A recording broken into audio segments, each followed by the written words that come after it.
Right on the heading is crystallography. हम लोग start करने जा रहे हैं crystallography and every time you will find question from this part, 1 or 2 questions can come in the examination. Clear है यहाँ पर बात समझ में आया? तो क्रिस्टलोग्राफी देखते हैं, डेफिनेशन हम लोग बाद में देखते हैं, सबसे पहले स्टार्ट करते हैं। मैंने आपको बहुत पहले पढ़ा दिया था सोमरफील्ड मॉडल, सोमरफील्ड थ्योरी कह लीजिए या सोमरफील्ड मॉडल कह लीजिए, हम लोग इसको पढ़ चुके हैं। और ये हम मान के चलते थे कि electrons are completely free, clear, there is no interaction in between, clear है यहाँ पर? तो this was one of the limitation that in case of Sommerfeld theory, और आपका जो है उससे पहले हम लोगों ने ड्रूड पढ़ा था, उसमें electrons are free, rather completely free, ये हम मान के चल रहे थे। क्लियर है यहाँ पर? सोमरफील्ड थ्योरी या ड्रूड के हिसाब से। ड्रूड में कुछ डिसएडवांटेज था तो सोमर आया था, लेकिन सोमर ने भी यही बोला था कि इलेक्ट्रॉन्स आर कंप्लीटली फ्री। लेकिन बाद में चलने के बाद band theory in case of solids हम लोग गए थे, उसमें हम लोगों ने केपी मॉडल को देखा, और केपी मॉडल बोलता है कि electrons are not completely free, they are influenced by potential. याद है आपको पीरियोडिक पोटेंशियल? अगर आपको याद होगा तो पीरियोडिक पोटेंशियल थे और उसके बीच में इलेक्ट्रॉन्स था, तो इलेक्ट्रॉन कंप्लीटली फ्री नहीं है, इस पोटेंशियल से इलेक्ट्रॉन इन्फ्लुएंस होगा। ये बात हम लोग बाद में चल के जो है हम लोगों ने पता किया था। और मैं आपको ये बता दूं, हर मटेरियल के लिए ये पोटेंशियल सेम तो नहीं होगा, अलग अलग हो सकता है। इसका मतलब हर मटेरियल का जो स्ट्रक्चर डिफरेंट होगा, इसीलिए उसकी वजह से जो है उसका पोटेंशियल का जो ये ग्राफ है मैंने आपको बना के दिखाया था, वो भी डिफर करेगा। और ये इलेक्ट्रॉन डिफरेंट पोटेंशियल के लिए डिफरेंट तरह से इंटरेक्ट करेगा। इसीलिए हम लोग क्रिस्टल स्ट्रक्चर को पढ़ते हैं कि हम ये समझ सकें कि कितना पोटेंशियल से ये इलेक्ट्रॉन इन्फ्लुएंस हो रहा है। आपको बात समझ में आ गया? पहले ही सोमरफील्ड वगैरह में इस पोटेंशियल का कोई चर्चा नहीं था, बैंड थ्योरी आया तो इस पोटेंशियल को डिस्कस किया। अब हर मटेरियल के लिए ये पोटेंशियल का साइज जरूरी नहीं है कि बराबर हो। हाइट पोटेंशियल ज्यादा होगी तो इलेक्ट्रॉन को उतना ज्यादा प्रभावित करेगा, कम होगी तो इलेक्ट्रॉन जल्दी से ऊपर से कूद के चला जाएगा। क्लियर है यहाँ पर? This potential totally depends on, क्या बताइए जरा सा, क्रिस्टल। तो that's why we are discussing crystal structure, we are discussing crystal structure. Is it clear? And that study is only called as क्या बताइए जरा सा, that study is only called as क्या, crystallography. I hope you got the idea. तो crystallography पढ़ने का मकसद आपको समझ में आ गया होगा। लोग अक्सर कोचिंग में भी अगर पढ़ते हैं, कहीं पढ़ते हैं, तो अक्सर शुरू ही क्रिस्टलोग्राफी से करा देते हैं, कोई मतलब नहीं। क्रिस्टलोग्राफी हम पढ़ क्यों रहे हैं, पहली बात तो वो मालूम होना चाहिए। भाई सोमरफील्ड थ्योरी के अंदर डिसएडवांटेज थे कि पोटेंशियल का डिस्कस ही नहीं करता था, बैंड थ्योरी में आने के बाद पोटेंशियल का डिस्कशन हुआ। फिर मैं आपसे ये पूछ रहा हूँ कि ये हर मटेरियल का पोटेंशियल जिससे इलेक्ट्रॉन इन्फ्लुएंस हो, जरूरी नहीं है कि इक्वल हो, इसका मतलब उसका स्ट्रक्चर ही डिफरेंट रहा होगा उस मटेरियल या उस क्रिस्टल का। तो क्रिस्टल स्ट्रक्चर पढ़ने का मकसद पोटेंशियल को पढ़ना है, और इस स्टडी को क्या कहा जाएगा बताइए जरा सा, क्रिस्टलोग्राफी कहा जाएगा। I hope you got the idea. Clear है यहाँ पर बात समझ में आया? So write on the heading as crystal structure. तो आप हेडिंग लिखिए जरा सा, क्रिस्टल स्ट्रक्चर के नाम से हेडिंग डालिए जरा सा, क्रिस्टल स्ट्रक्चर। तो मैं ये कहना चाह रहा हूँ, एक एटम है, एक एटम से तो क्रिस्टल नहीं बने, कई सारे एटम मिलते चले जाएंगे, लॉन्ग चेन, 3 डायमेंशन व्यू पीछे की तरफ भी। क्लियर है यहाँ पर बात समझ में? Like that. तो कई सारे एटम, अरबों अरब एटम मिलेंगे तब जाके क्रिस्टल बनेगा। और एटम को जोड़ना है, फेविकोल वगैरह से तो जोड़ नहीं पाएगा। क्लियर है यहाँ पर? Bonds are formed, bonds are formed between the atoms. Clear है यहाँ पर बात समझ में आया? तो इन एटमों में आपस में बॉन्ड बनने की वजह से एक क्रिस्टल जैसा रूप धारण हो जाता है। तो different types of bonds are there, we will discuss one by one bond, but detail discussion of bond is not important, though we are not, because study of bond is totally chemistry part. Clear है यहाँ पर? हम यहाँ पर bond की study में interested नहीं, बस टाइप ऑफ बॉन्ड बोल के चुप से निकल जाएंगे। क्लियर है यहाँ पर बात समझ में आया? तो let us start with the types of bond which can be established, types of bonds which can be established, जिस तरह के बॉन्ड स्थापित किए जा सकें अलग अलग एटम के बीच में, तो उनको हम देखते हैं। सबसे जो है सबसे पहले the very first bond I am going to discuss, that is called as ionic bond. इसका सबसे बेस्ट एग्जांपल है Na और Cl के बीच में। Na प्लस हो जाता है, Cl माइनस हो जाता है। क्लोरीन के आउटर मोस्ट शेल में 7 इलेक्ट्रॉन है, सोडियम के आउटर मोस्ट शेल में 1 इलेक्ट्रॉन। एक इलेक्ट्रॉन ये लूज कर लेगा तो प्लस लगा देगा, ये 7 है, स्टैब्लिश होने के लिए ये एक ले लेगा, एक नेगेटिव लगा देगा। Losing of electron positive charge ion, gaining of electron negative charge ion. Clear है यहाँ पर? तो ये आयनिक बॉन्ड का एक एग्जांपल है and it is a very well known structure, very well known structure, very well known structure to be discussed in our syllabus, to be discussed in our syllabus। इसको हम लोग NaCl को बहुत ज्यादा discuss करना है। Clear है यहाँ पर? बात समझ में आए? आगे चलते हैं, हम लोग डिस्कस करते हैं कोवैलेंट बॉन्ड। बस हल्का सा एग्जांपल दे के आगे निकल जाएंगे because we are not interested in this and that can never be going to ask in the examination। Clear है यहाँ पर? बात समझ में आए? तो कोवैलेंट बॉन्ड में जो है दो atom share electron equally. For example hydrogen, hydrogen के भी बाहर शेल में इलेक्ट्रॉन है, एक इलेक्ट्रॉन है, इस हाइड्रोजन के बाहर शेल में एक इलेक्ट्रॉन, ये अपना एक इसको दे दे, ये अपना एक इसको, दोनों समझे कि हमारे पास दो दो आ गया है। क्लियर है यहाँ पर? बात समझे? लेकिन है एक एक के पास। क्लियर? और भी मटेरियल हैं जो कोवैलेंट बॉन्ड बनाते हैं, 12वीं क्लास में आपने पढ़ा होगा। सिलिकॉन है, सेमीकंडक्टर में जर्मेनियम है, या फिर गैलियम आर्सेनाइड है। ये सब बेसिक एग्जांपल्स है जो 12वीं क्लास में हम लोग पढ़ते हैं। क्लियर है यहाँ पर? बात समझ में आए? आगे चलते हैं। Now come to the metallic bond.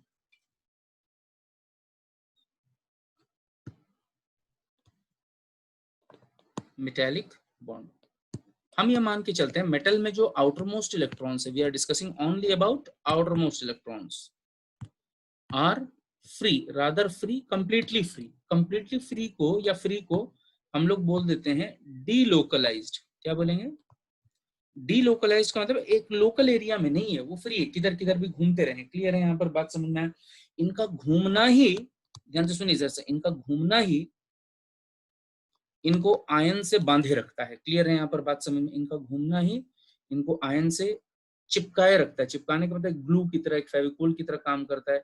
ये बाहर नहीं आते, अपने अंदर में ही रहते हैं, तो इससे जो है एक सॉलिड बनता है। मेरी बात को ध्यान से सुनिए, ये जो फ्री इलेक्ट्रॉन है यही आयन से अपने आयन को एक दूसरे में चिपकाने में मदद करते हैं, एक फेविकोल की तरह काम करते हैं, जिससे एक सॉलिड बन जाता है। और इस तरह के बॉन्ड को कहते हैं, क्या बताइए? Metallic bond. Now come to the molecular bond. ये इसलिए मैं जस्ट बता दे रहा हूँ कि आप लोग कभी नेट एग्जाम वगैरह निकाल लें, तो उसके बाद कभी अगर आप आपका state public service commission exam होता है जिसमें असिस्टेंट प्रोफेसर का सिलेक्शन होता है, तो उसमें जो है एक एक नंबर में क्वेश्चन वगैरह आ जाए, तो आप ये ध्यान रखिएगा।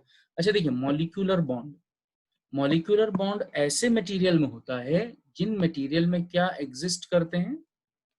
डाइपोल। और इसको हम लोग बहुत अच्छे से पढ़ चुके हैं, अगर आपको याद होगा या इलेक्ट्रोमैग्नेटिक थ्योरी का अगर आपने क्लास किया होगा तो उसमें हम लोग डाइपोल पढ़ चुके हैं, पोलराइजेशन पढ़ चुके हैं। याद है? डाइपोल एक छोटा सा इलाका, कंप्लीट स्टडी को पोलराइजेशन। क्लियर है यहाँ पर? बात समझ में या नहीं समझ में? तो ऐसे मटेरियल जिनमें डाइपोल हो उनमें जो बॉन्ड स्थापित होता है, that bonds are called as, क्या बताइए जरा सा? Molecular bond. Now come to hydrogen bond.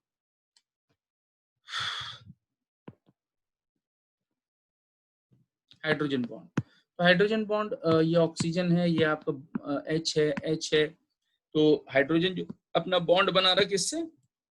Oxygen से। क्लियर है यहाँ पर? तो ये अपना इलेक्ट्रॉन उसको दे देता है, तो यहाँ पर नेगेटिव चार्ज आता है, ये वाला अपना इलेक्ट्रॉन उसको देता है, तो यहाँ नेगेटिव चार्ज, तो एक तरह से दो नेगेटिव चार्ज है। तो ये इसने एक दिया है, इस पे एक पॉजिटिव और इस पे भी एक पॉजिटिव। अब दूसरा ऑक्सीजन को तो इसी पे आके चिपकना पड़ेगा, तो this is structure like that. H H 12वीं क्लास में हम लोग पढ़ते हैं, this is H, this is H, और यहाँ पर O, ऑक्सीजन हाइड्रोजन बॉन्ड बनेंगे, ऑक्सीजन हाइड्रोजन बॉन्ड बनेंगे। क्लियर है? इस तरह के बॉन्ड्स को कहा जाता है, और ये बहुत बड़ा हो जाए तो वाटर मॉलिक्यूल टाइप बन जाता है। Clear? I am not interested in that, बस आप ये ध्यान रखिएगा। ठीक है? तो मैं ये पूछूं कि इलेक्ट्रॉन ज्यादा किसके पास जाने की कोशिश कर रहे हैं, हाइड्रोजन के पास या ऑक्सीजन के पास? तो हाइड्रोजन बॉन्ड में एक चीज ध्यान रखिएगा, इलेक्ट्रॉन्स आर मोर डिस्प्लेस्ड और attached towards not hydrogen but oxygen. भाई इसने दिया है तभी तो ऑक्सीजन के पास गया है ना, gaining of electron negative charge बनाता है। क्लियर है यहाँ पर? बात समझ में? This was one of the overview that I need to discuss. Clear है यहाँ पर? बात समझ? डिफरेंट टाइप्स ऑफ बॉन्ड्स ये क्लियर हो गए आपको। आयनिक बॉन्ड है, मेटालिक बॉन्ड है, कोवैलेंट बॉन्ड है, फिर आपका मॉलिक्यूलर बॉन्ड है, फिर आपका हाइड्रोजन बॉन्ड है, lot of bonds I have discussed and that need to be remember for state PCS वगैरह के एग्जाम में जैसे असिस्टेंट प्रोफेसर का पेपर होता है, तो उसके लिए आप जो है ध्यान रखिएगा। क्लियर है यहाँ पर बात समझ में आए? तो हम लोग आगे चलते हैं। बेसिक सॉलिड स्टेट जो हम लोग अब डिस्कस करने जा रहे हैं, यहाँ से हमारा सॉलिड स्टेट का पार्ट मतलब क्रिस्टलोग्राफी का पार्ट डिस्कस हो जाएगा। Daily I put one lecture of crystallography more precisely towards exam point of view, उसको आप बहुत अच्छे से फोकस करिएगा, that's very sufficient for the examination, to the point discuss करेंगे जिससे आपको बहुत ज्यादा इधर उधर डाइवर्ट नहीं होना पड़े। क्लियर है यहाँ पर बात समझ में आए ना? अच्छा देखिए जरा सा, आपने 12th क्लास में पढ़ा होगा कंपाउंड, बहुत मिक्स से बनो तो उसको कंपाउंड बोल देते हैं। क्लियर? कंपाउंड जो है सॉलिड भी हो सकता है। क्लियर है यहाँ पर बात समझ में आए? और इस सॉलिड को हम लोग कई तरह के सॉलिड हो, कंपाउंड जो है सॉलिड हो सकता है। सॉलिड का एक एग्जांपल हमारे सिलेबस में जो हमको पढ़ना है, that is called as NaCl, sodium chloride. और इस सोडियम क्लोराइड की खासियत ये है कि इसमें पीरियोडिसिटी बहुत है। पीरियोडिसिटी का मतलब सोडियम और क्लोराइड, फिर सोडियम और क्लोराइड, फिर सोडियम और क्लोराइड, चाहे आगे हो, चाहे पीछे हो, चाहे ऊपर हो, चाहे नीचे हो, दूरी बराबर बराबर है। क्लियर है यहाँ पर बात समझ में आए? तो अरेंजमेंट इनका कैसा है बताइए जरा सा? पीरियोडिक है। मैंने एक एग्जांपल लिया है सॉलिड का, और भी एग्जांपल हमारे सिलेबस में है। क्लियर? जब पढ़ा गया NaCl, NaCl, NaCl की आपस की दूरी, ये दूरी, ये दूरी, ये दूरी, पीछे की तरफ दूरी, आगे की तरफ दूरी, मैं बना के भी दिखाऊंगा, बराबर बराबर पाई गई। क्लियर है यहाँ पर बात समझ में आया? तो इसीलिए पीरियोडिक कहा गया है। जो सॉलिड में अरेंजमेंट पीरियोडिक होता है, ऐसे सॉलिड को कहा जाता है किस तरह का सॉलिड बताइए जरा सा? Crystalline solid. और हमारा पूरे सिलेबस, कंप्लीट सिलेबस इस टोटली कौन सा सॉलिड के लिए बताइए जरा सा? क्रिस्टलाइन सॉलिड के लिए। ये बात आपको समझ में आ गया होगा। क्लियर है यहाँ पर बात समझ में? अब मैं आपको क्रिस्टलाइन सॉलिड बना के दिखाता हूँ। देखिए, एक हमारे बनाने का पैटर्न कुछ इस तरह से होगा। ये मैं बनाऊंगा Na मोटा दाना, Cl छोटा दाना, Na मोटा दाना, इससे चिपका हुआ है Cl छोटा दाना, Na मोटा दाना, Cl। आप ये मान के चलने की साइज सेम है, ठीक है? ऐसा नहीं सोचना कि ये वाला थोड़ा ज्यादा दिख रहा है, ये थोड़ा कम, ऐसा नहीं, बराबर बराबर आप इसको मान के चलो, ठीक है? फिर Na छोटा दाना, बड़ा दाना, सॉरी Cl छोटा दाना। उसी तरह नीचे भी बना लेते हैं, Na बड़ा दाना, मेरे बनाने का पैटर्न आज के बाद इस तरह से होगा। क्लियर? Na बड़ा दाना, Cl छोटा दाना। उसी तरह आप बना लो, Na बड़ा दाना, Cl छोटा दाना, Na बड़ा दाना, Cl छोटा दाना, लाइक दैट। Na बड़ा दाना, Cl छोटा वाला, Na बड़ा वाला, Cl छोटा वाला, Na बड़ा वाला, Cl छोटा वाला। उसी तरह यहाँ पर भी Na बड़ा वाला, Cl बराबर, नीचे नीचे ऐसे गैप वैप सब बराबर रखना, समझ आया? गैप सब बराबर, ये सब बराबर है मान के चलना है। You have to assume like that these gaps are very equal and similar like that, तभी ये क्रिस्टलाइन बनेगा। क्लियर है यहाँ पर बात समझ में? और ये 2 डायमेंशन है। 2 डायमेंशन क्यों? ये y एक्सिस और ये x एक्सिस। यहाँ भी दिखा दो इसको, और भी सामने की तरफ भी लाओगे z की तरफ, तो फिर ये 3 डायमेंशन हो जाएगा। क्लियर है यहाँ पर बात समझ में? तो बड़ा तरतीब से है, इसीलिए इसको क्या बोल रहे हैं बताइए जरा सा? Crystalline solid. पढ़ने में भी क्रिस्टलाइन सॉलिड ही मजा आएगा। एमोर्फस का कोई बहुत अच्छा शेप नहीं होता, तो इसीलिए हम लोग जो है एमोर्फस को डिस्कस नहीं करते हैं। क्लियर है यहाँ पर बात समझ में? तो क्रिस्टलाइन सॉलिड, जब भी मैं सॉलिड बोलूंगा आज के बाद, which kind of solid you have to discuss? Crystalline solid. Any crystalline solid can be broken into 2 parts. One is called as क्या बताइए जरा सा? Lattice plus another is called as क्या बताइए जरा सा? Basis। तो अब जब भी हम क्रिस्टलाइन सॉलिड की हम चर्चा करेंगे, हम तो क्रिस्टलाइन की ही चर्चा करेंगे, तो किसी भी क्रिस्टलाइन सॉलिड को हम लोग जब तोड़ेंगे तो उसको 2 हिस्सों में तोड़ना है। किस किस में बताइए जरा सा? लैटिस और एक बेसिस। तो लैटिस का एक एग्जांपल हमारे सिलेबस में है, दैट इज कॉल्ड एज कौन सा लैटिस बताइए जरा सा? ब्रेवाइस लैटिस। इसको हम लोग थोड़ी देर बाद डिस्कस करेंगे। क्लियर है यहाँ पर बात समझ में? अंडरलाइन करके एनसर्कल करके रख दीजिए what is the meaning of Bravais lattice, that we will discuss later on. But for the time being I told you that any crystalline solid can be broken into 2 parts. One is called as Bravais lattice. Lattice का मतलब आप Bravais lattice सुनो समझो। दूसरा जो है क्या बताइए जरा सा? बेसिस। इज इट क्लियर और नॉट? आगे चलते हैं, आगे चलते हैं। तो right on the definition of lattice. Lattice का डेफिनेशन लैटिस के नीचे ऐसे एरो बना के लिख लेना। बेसिस का डेफिनेशन बेसिस के नीचे ऐसे एरो बना के लिख लेना। जहां जो चीज है वहीं लिख दो, बस हो जाएगा। अच्छा, मैं आपसे पूछता हूँ, ये देखिए ये मोबाइल है, मोबाइल भी ठोस है, सॉलिड ही है। आप ऐसे समझो ये क्या बोलते हैं, सॉलिड है। अच्छा, इस ये मोबाइल जो है एक पॉइंट से बना है या इसमें कई सारे पॉइंट है बताइए जरा सा? बताओ जल्दी। इसमें कई सारे, मोबाइल तो इतना बड़ा है, इसमें कई पॉइंट्स आएंगे। क्लियर है यहाँ पर बात? समझ में आया नहीं समझ में आया? तो लैटिस का मतलब होता है geometrical collection of all points, of all points. Clear है यहाँ पर बात? समझ? सिंपली ज्योमेट्रिकल क्यों बोला? क्योंकि ये बहुत तरतीब है, तरतीब को हम ज्योमेट्री बोल देते हैं। क्लियर है यहाँ पर? या सिर्फ कलेक्शन ऑफ पॉइंट्स भी बोल सकते थे, लेकिन चूंकि हम क्रिस्टलाइन की बात कर रहे हैं तो क्रिस्टलाइन में तरतीब मतलब बहुत अच्छे से अरेंज है, तो इसीलिए ज्योमेट्री है उसके पास। क्लियर है यहाँ पर? इसीलिए हम ज्योमेट्रिकल कलेक्शन ऑफ पॉइंट्स बोलते हैं। क्लियर है यहाँ पर बात? समझ में आया? तो आज के बाद जब भी लैटिस बोला जाएगा, आप सिर्फ कलेक्शन ऑफ पॉइंट्स बोलोगे या फिर geometrical collection of points. Geometrical, why geometry I am adding here? Because it is having good shape. Clear है यहाँ पर? एक ज्योमेट्री है उसके पास।